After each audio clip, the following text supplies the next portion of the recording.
cek.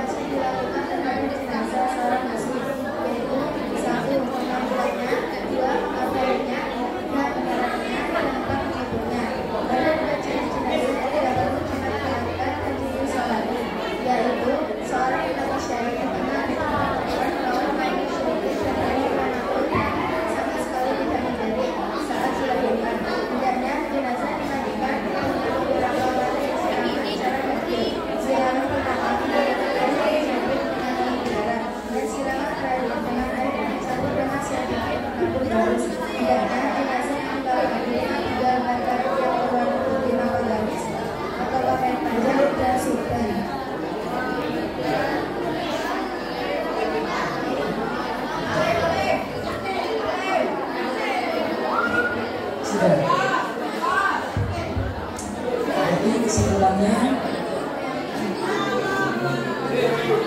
itu dua batu kita ya. Yang pertama adalah melanjutkan mengenai bisa nanti terakhir adalah menghubung bisa melakukan. Tadi adalah pembahasan yang sudah diterjemahkan atau dijelaskan oleh pembaca kedua. Mungkin ada hal yang kurang jelas atau ingin ditanyakan kepada pembaca. Para audien kami buka yang mungkin ingin bertanya atau ada hal yang mungkin kurang dipahami, bahkan ada sesuatu yang mungkin muskil.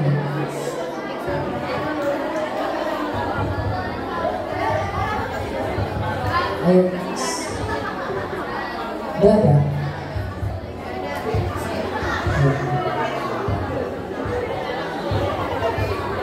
Yang putra.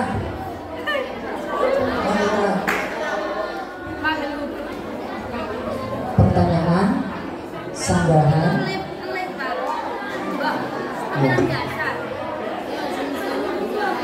pertanyaan, sanggahan atau hanya ini luruskan pasal tentang apa? Iya, iya, nggak ada, ada. Cek.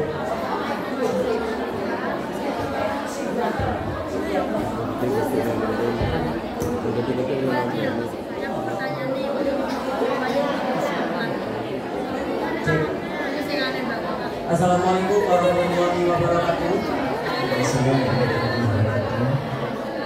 Baik, saya izin bertanya dari perwakilan Santika tentang bab atau perkara mayit atau jenazah. Saya ingin bertanya tata cara memandikan jenazah. Tolong dijelaskan dan dijabarkan secara detail. Sekali lagi, tata cara memandikan jenazah. Baik, terima kasih. Kaifiyah tata cara memandikan jenazah. Ini yang utuh. Yang lengkap ya, yang utuh. Enggak, maksud saya mayatnya ini kondisi lengkap. Kalau bisa lengkap. Ya, silakan menjawab. Kalau nggak bisa jawab, audien yang lain boleh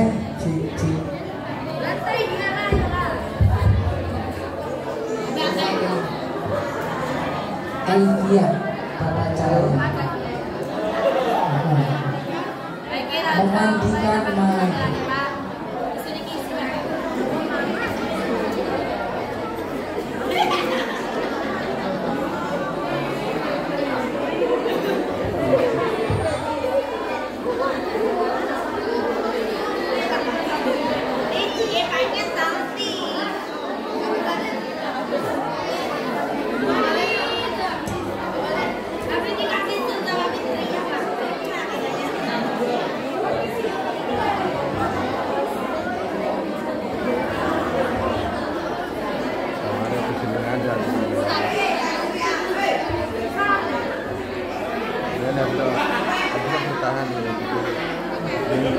paling gede siap ya.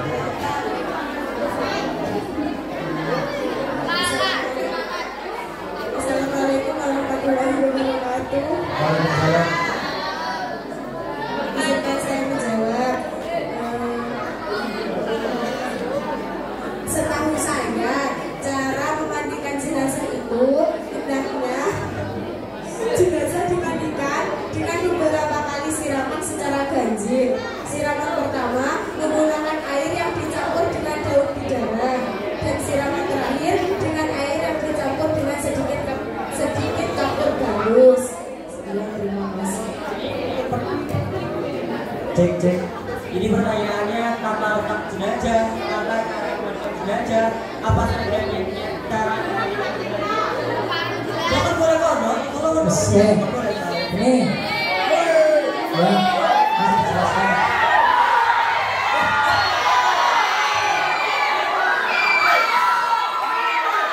Pertanyaannya sudah jelas ya.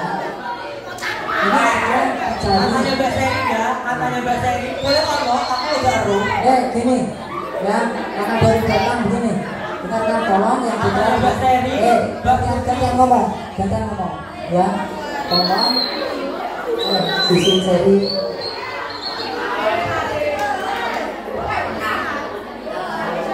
Tolong gantian ya, ngomong.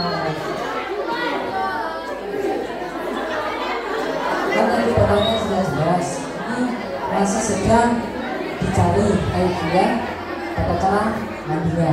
Jadi nggak usah ditambahkan pertanyaannya. Sudah, itu kok jawabannya. Sudah, karena saya sendiri belajar masih belum sampai ke tersebut. Oh, masih. Jadi saya menjawab sebisa saya. Harus bisa mungkin ya. Itu ya. Jadi itu sesuatu yang-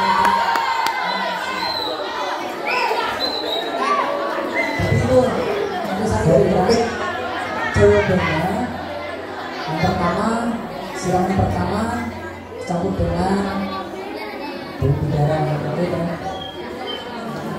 Tapi garis untuk hitungannya secara ganjil. Mungkin ada yang ingin menambahkan jawaban dari temannya. Tidak ada? Tidak ada? Tidak ada? Baik. Itu jawaban sementara dari pertanyaan santri kita. Sekarang yang santri putri yang mau bertanya. Kasihkan linknya kasihkan. Yang putra disiapkan lagi pertanyaan selanjutnya.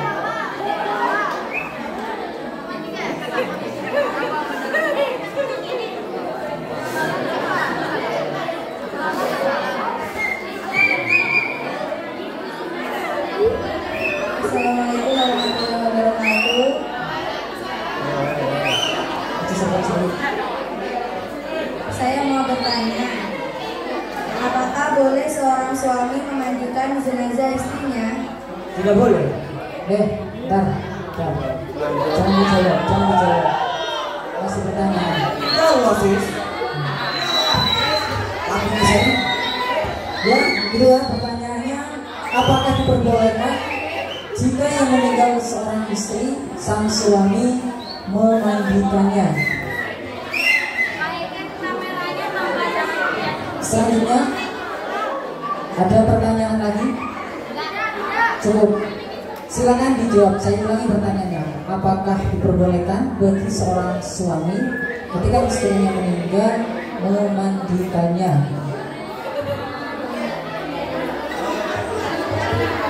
Silakan. Ya kamu jawab. Lanangnya jawab. Kan jawab lanang. Kan jawab lanangnya. Oh, dikasihkan putra. Awal. Kalau anak kan jawab. Ya, yang putra. Delegasi perwakilan. Dijawab. Apakah boleh bagi seorang suami ketika istrinya meninggal ikut memandikannya? Gak boleh. Nggak boleh. Alasannya ya, itu kayak harus itu kayak wanita yang mandikan. Kalau laki laki. Kecuali kayak seorang anak gitu kan. Kenapa Mbak? Yes.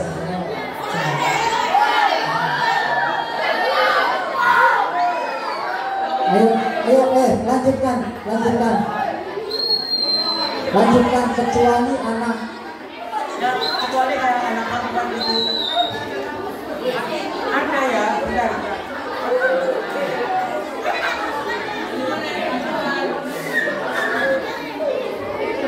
Karena di tata cara memandikan jenazah itu kayak apa ya, disarankan dipakai kain agar aurat tidak kelihatan. Dan bukan ini keluar kontak. Pertanyaannya kan, apakah boleh bagi seorang suami ketika istrinya meninggal itu memandikan? Hukumnya boleh apa tidak? Tidak, karena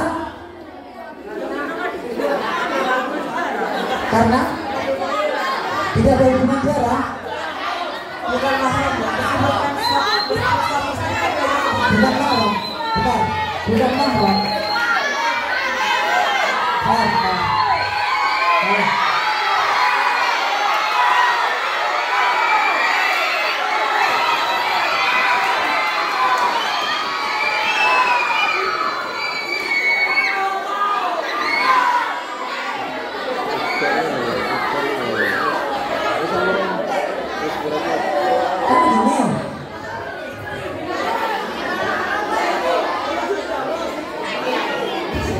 Yuk silakan disanggah. Kalau tidak setuju silakan disanggah. Apa yang barusan diterangkan oleh jawaban santri kita.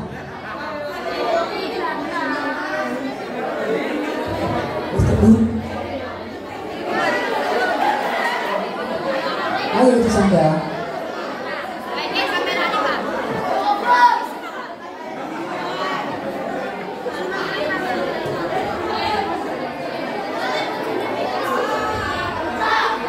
Jawabannya nggak boleh. Karena yang tadi kan setahu saya nggak boleh. Tidak. Berarti nggak boleh memandikan mantan istrinya. Ya kan ada kaum lain yang boleh memandikan, kayak saudaranya kah, yang perempuan. Iya, ini kan opsi. Mungkin dia punya saudari-saudarinya atau keluarga di pihak perempuan. Yang jadi titik pertanyaan, apakah hukumnya boleh memandikan istri yang meninggal? Yang meninggal itu istrinya, yang ikut memandikan itu suaminya. Kan memandikan banyak. Di antaranya itu suaminya itu cawe-cawe memandikan. Jangan lebar-lebar. Jangan lebar-lebar. Lebar. Oh, tidak boleh. Katanya tidak boleh. Katanya tidak boleh, kan ya?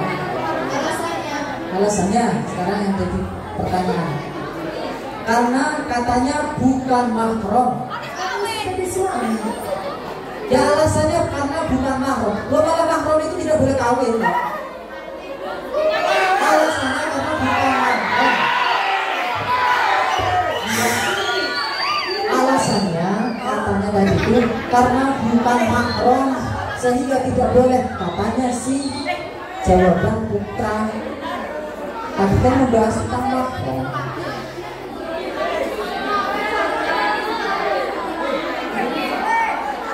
Gimana?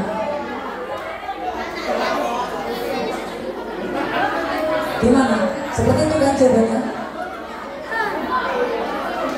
Jawabannya seperti itu.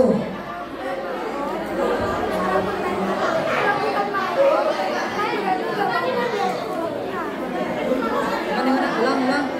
Komik loh.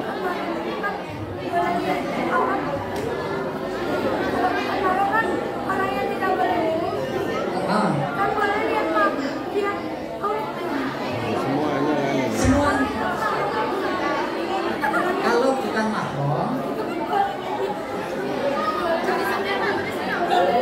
berarti siapa yang sepakat itu mana? Rambut, kan rambut itu bagian aurat, ya. Boleh, bukan mahram. Orang yang bukan mahram boleh.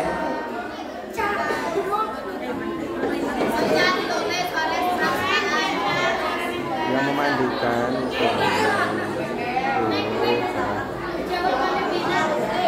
Ini masalah.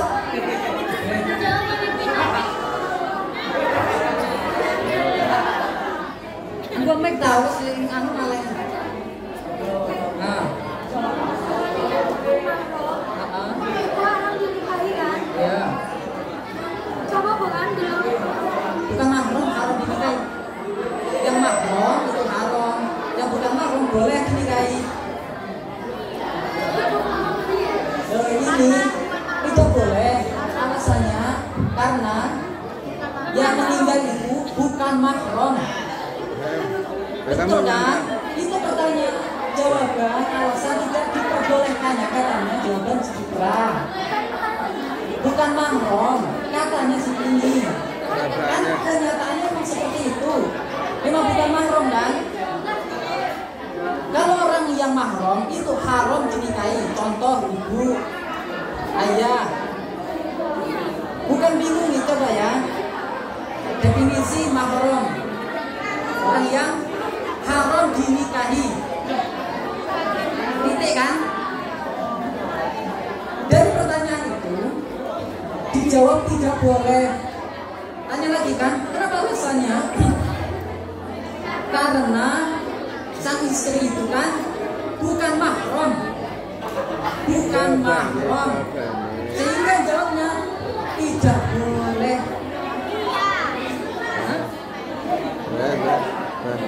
Berarti kamu sepakat apa enggak? Sepakat jawabannya. Jawabannya sepakat apa enggak? Tidak boleh, katanya tidak mahram itu alasan menjadi titik tekannya. Jawabannya secara total jawabannya masuk apa enggak? Wes, silakan kalian. Wes, gantian. Ya, bisa dipahami. Kamu sepakat apa enggak? Sepakat sih gitu loh. Tidak Sepakat sepakat. apa itu yang anu?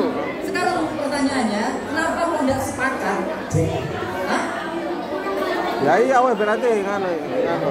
Berarti Yang lainnya? Baiknya. ono ngene wes. Wes. Wes mari Ya, pertanyaannya wes. itu jawaban yang sementara kita sepakati. Apakah seperti itu jawabannya yang benar atau tidak? Kami serahkan ke Sohe.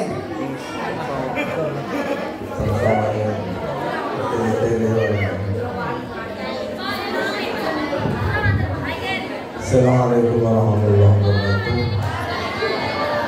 Ya, pertama-tama terima kasih kepada moderator yang meluangkan waktunya untuk selalu istiqomah dan kegiatan diskusi dan sebagainya. Kalau saya simak pertanyaan pertama dan pertanyaan kedua, yang paling saya soroti adalah pertanyaan kedua, yaitu bagaimana hukumnya. Itu kalau saya dengar tadi, bagaimana hukumnya kalau suami itu memandikan istrinya atau sebaliknya, kayak sepertinya kayak gitu ya. Bagaimana hukumnya kalau suaminya sendiri, misalkan istrinya mati, maka yang memandikan suaminya tersebut, dan itu masih aktif suami istri, belum bisa. Nah iya kan, itu seperti yang saya tanggapi seperti itu ya kan. Hukumnya boleh apa enggak? Iya ya sekarang mengenai pertanyaannya. Pertanyaan ulang. Yang ditanyakan perhatikan putra. Yang ditanyakan putra adalah misalkan istrinya yang mati, apakah suaminya sendiri itu boleh memandikannya? Maka jawabannya itu boleh.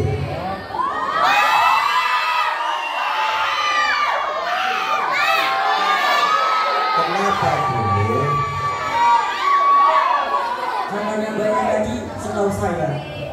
Bentar. Kenapa boleh? Tadi dikatakan alasannya itu tidak mahram, salah. Karena suami istri itu sudah mahram.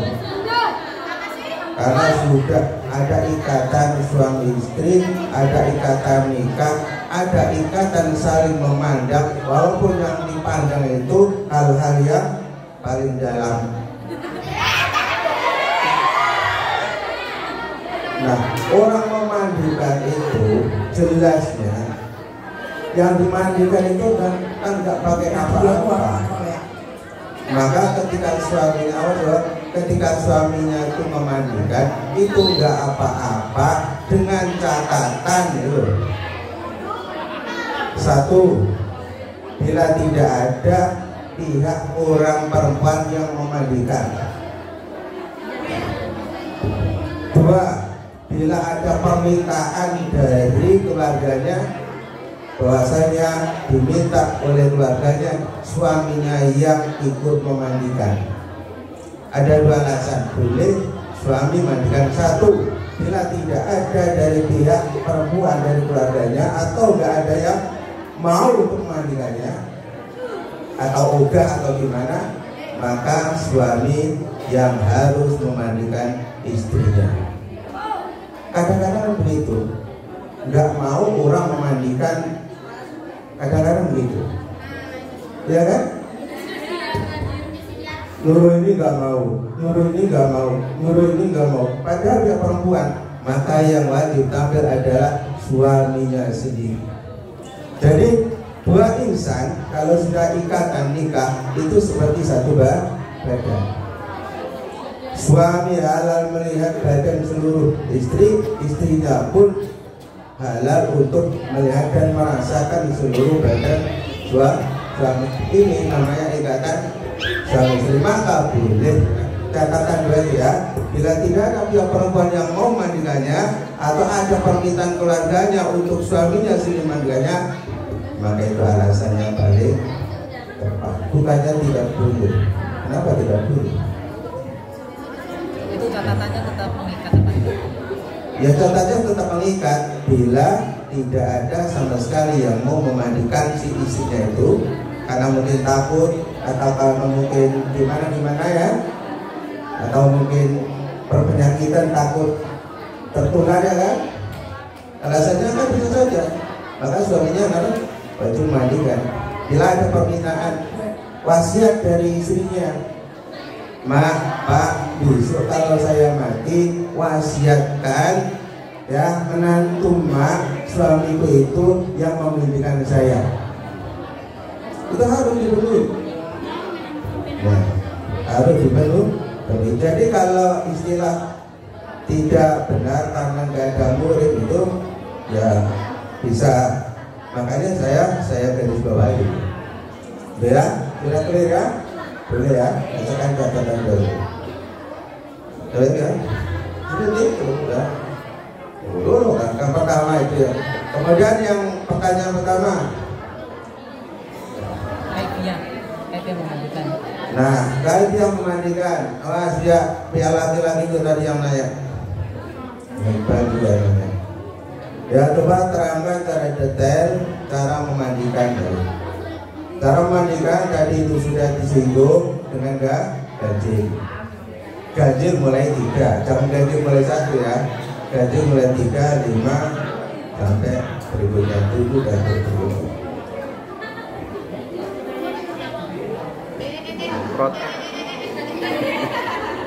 Nah, sekarang proses memandikan secara jelas, secara detail ya, Iqbal yang hanya boleh baca. Kalau itu memang dibuat ganjil 3, maka persiapkan tembok besar 3. Yang pertama itu air dicampur daun bidara, yang kedua itu air bersih, yang ketiga itu air yang dicampur kapur barus. Bila 5 misalkan 2 itu nggak 3 dan nggak bersih, 5 yang pertama air bersih dicampur bidara, 2, 3, 4 air bersih ya, yang 5 air kapur barus atau wangian. Jadi pertama aja, yang pertama dihabiskan campur bidara itu ya. Suaminya boleh mandikan ya. Kemudian yang kedua dan ketiga, keempat yang bersih itu langsung dibilaskan, dan yang terakhir ya, bilasan terakhir itu air bersih sambil dikasih wangi-wangian. Selesai lah. Jadi endingnya adalah air dicampur harum. Jadi setelah mandi badannya sudah terasa bau harum karena dibilasi siraman terakhir dengan air yang dicampur harum itu, ya kan? Kita rasanya. Berarti kalau kamu mencium mayat yang baru dimandikan, dicium itu pasti bau harum karena air terakhir adalah air yang dicampur harum. Bedanya itu coba ya seperti itu lah. Iqbal, nanti coba nih Bapak ini misalkan mau makin nyangkal kan, makin nyangkal ya betul ya Pak. Ya itu namanya kita ini belajar, kita ini belajar ya, belajar. Gak boleh sakit hati. Guru hanya meluruskan, santri yang belajar ya sambil dipantau didampingi oleh guru. Seperti kalau ya guru ya. Maaf ya Mbak, Iya,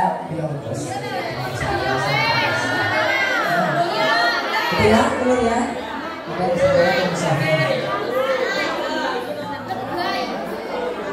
terakhir pertanyaan. Boleh dari putra, boleh dari putri. Dari putri.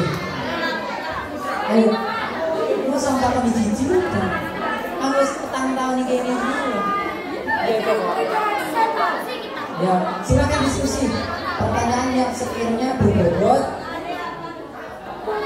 yang sekiranya tidak mungkin gitu.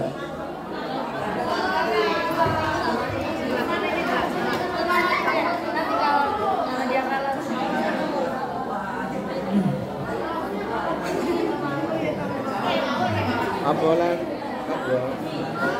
Baik itu oke. Sering gua tas sama oke semua ternyata. Tas itu. Tas yang gua tas. Berarti nanti kasih kesempatan juga.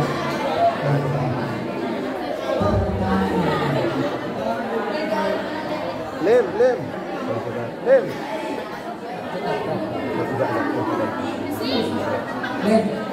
Coba itu.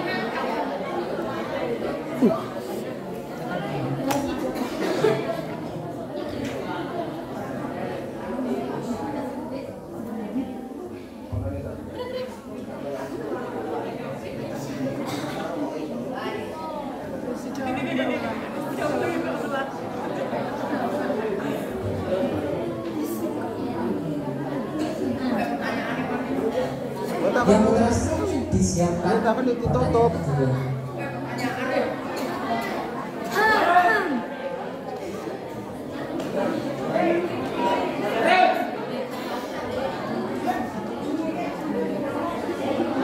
orang petakon ini. Pertanyaannya mesti ya buat kita. Ya biar yang mau anu orang petakon.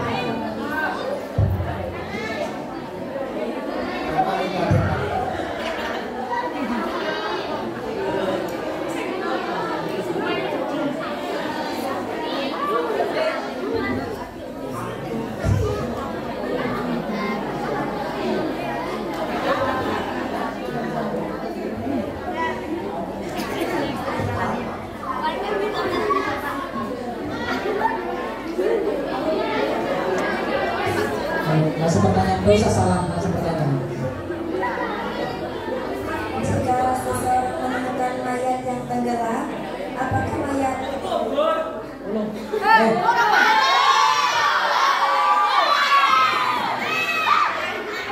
saya ulang lagi ya. Nah, jika seseorang menemukan mayat yang tenggelam di sungai, apakah mayat itu boleh langsung dikubur? Terus Apa harus dikafankan dulu? pertanyaannya tolong disimak. Ilustrasinya seperti ini. Jika ada mayit yang tenggelam kayak lain ya, hanyut.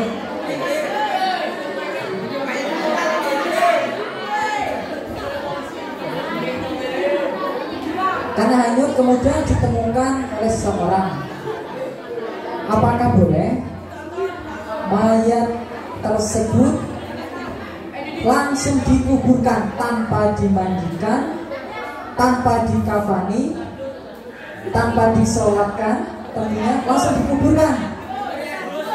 Silakan dijawab. Silakan diskusi. Apa jawabannya?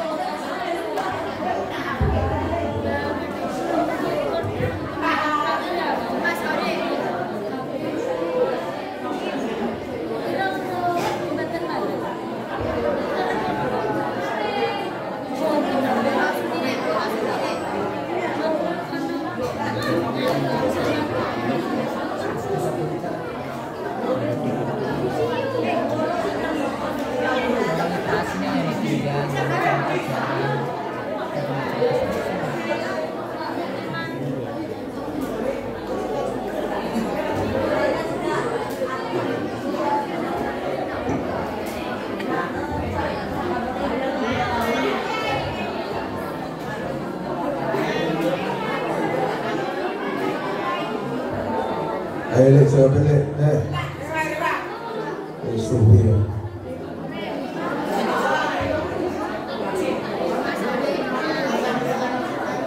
Bisa kasih ini dong. Ayo, Alden.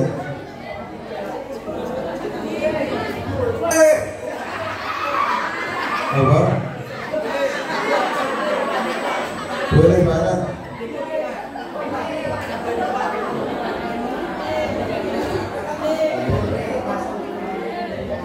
Yuk, gimana jawabannya? Apa perlu saya ulang pertanyaannya?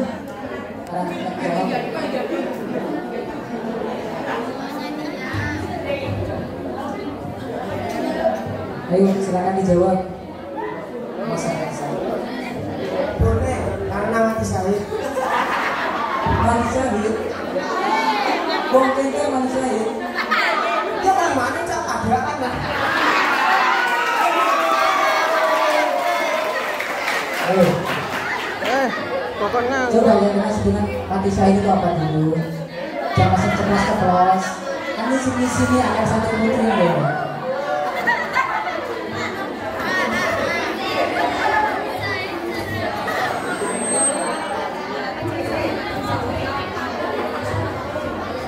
Apakah boleh ada mayit yang terhanyut tanpa disolati, tanpa dimandikan, tanpa dikafani, tapi tiba-tiba langsung dikuburkan?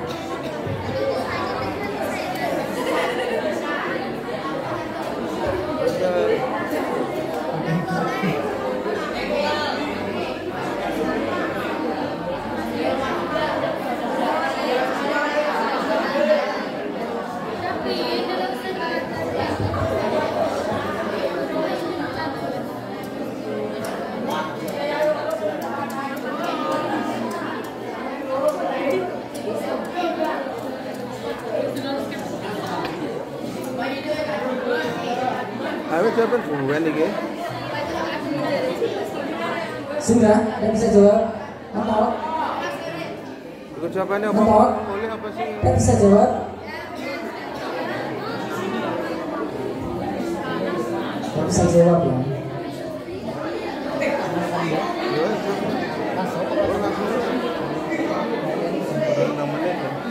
Kapan nelfon apa? Apa?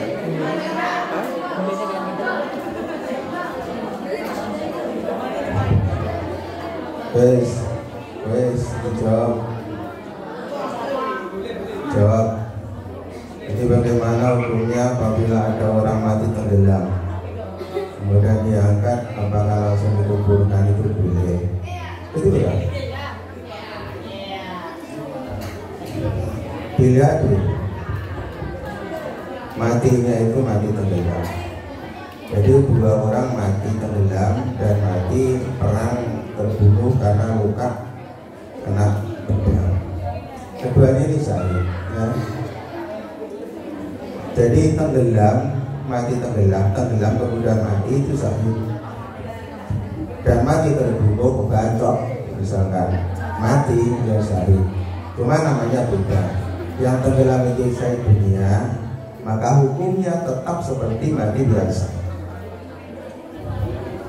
Disolati, dikafani, dihormatilah. Karena di akhirat tidak ada penghormatan. Maka yang menghormati adalah orang yang ada di dunia. Kalau yang mati syahid karena terbatok luka perang, itu di akhirat sudah dihormati. Enggak, di dunia nggak usah dihormati. Nggak apa-apa. Sudah diangkat di tempat yang terhormat surga. Sudah terhormat. Di dunia manusia tidak perlu menghormati dengan mengkafani, memandikan, menyerahkan. Langsung dikubur seperti apa yang dia pakai bajunya. Jadi bagaimana hukumnya? Yang tenggelam itu mati karena Sayyid Dunia, maka hukumnya itu seperti mati biasa. Diangkat kemudian bawa pulang, ya.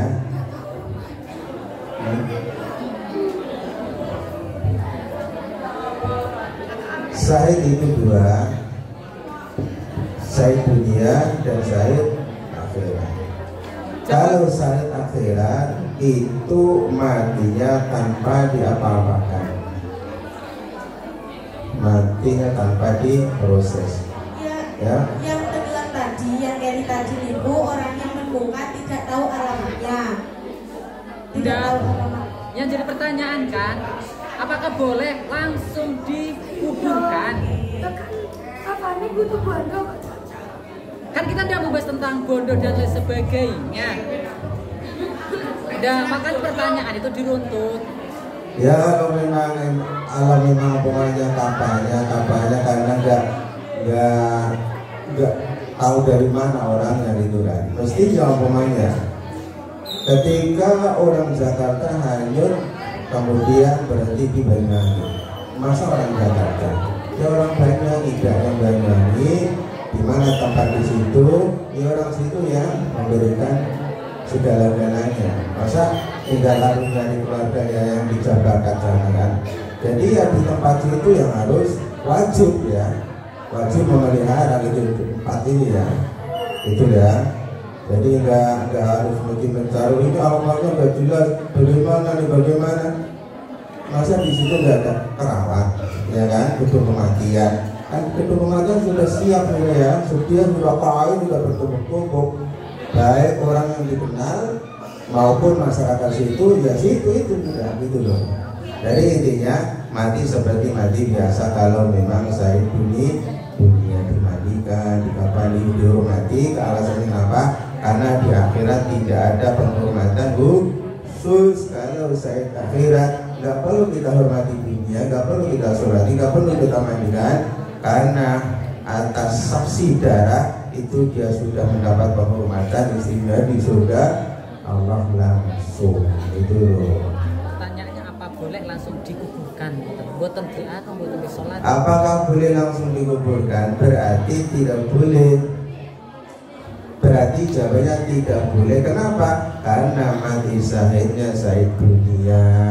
Hukumnya Sayyid dunia itu matinya seperti mati dia biasa.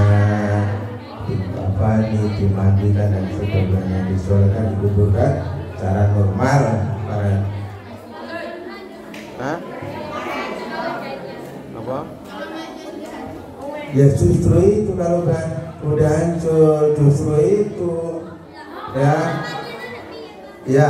Kemudian kalau hancur tabrakan, ya tabrak lari, mati saya, tapi mati saya bunyi ya matinya sama seperti mati biasa ya, dibungkus sisa-sisanya remak-remak itu dibungkus bagus itu loh, dibungkus sigaranya nggak kelihatan keleleran. Ya misalkan ya dimandikan, ya kalau sudah bentuk nggak berbentuk ya nggak usah dimandikan, alternatif langsung dikafani. Yang dimandikan masih berbentuk jasad. Umpamanya hanya tangannya yang lompat, ya dimandikan tetap jurusan itu aja ya. Tapi kalau sudah jadi bubur, ya tidak alternatif sudah jadi bubur, ya langsung kainnya saja yang kainnya saja yang dimandikan, kainnya saja yang dimandikan. Nggak boleh kain baru ambil toko kemudian buat bungkus. bangkai-bangkai kan kainnya saja yang dimandikan dibersihkan ya, buat bungkus daging-daging itu. Bila sudah jadi bubur gitu. Gimana? Mati yang dimutilasi. Oke. Yang mutilasi itu kan artinya sebagian anggotanya kan terpotong, kemudian terpisah. Yang mau jadi pertanyaan apa?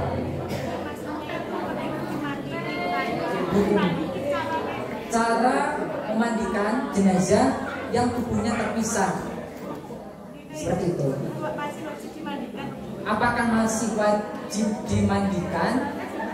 Apa cuma sebagian? Terus mungkin ada pertanyaan juga, seandainya yang satu bagian, seandainya terjadi peperangan, kemudian tangannya hilang, jasad yang ada ini dimandikan dulu, terus sudah dikafani, ditemukan baru tangan ini, apakah dimandikan ulang? Apa dicukupkan, dijadikan satu dengan yang sudah dimandikan atau bagaimana? Ini pertanyaan baru. Kurang lebih seperti itu. Monggo Pak Iki.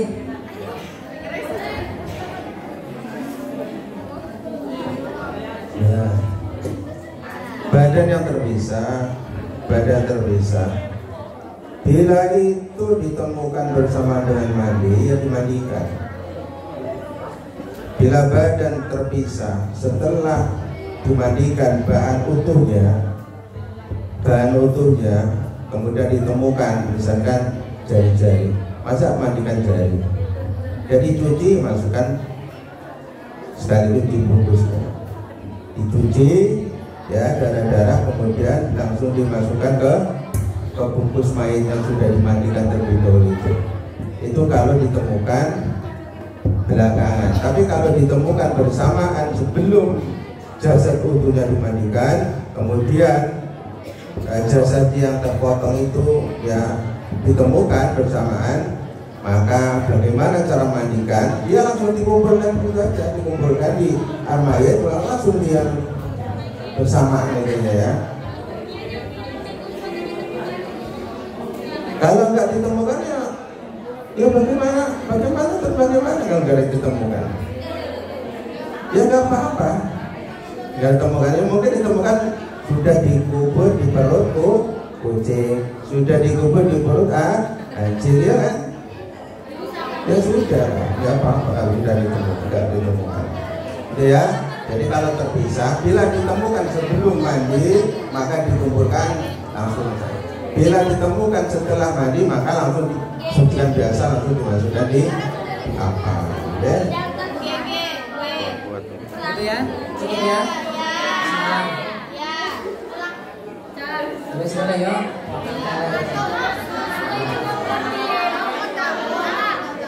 Itu saja para nani. Terus ya. Disimpan.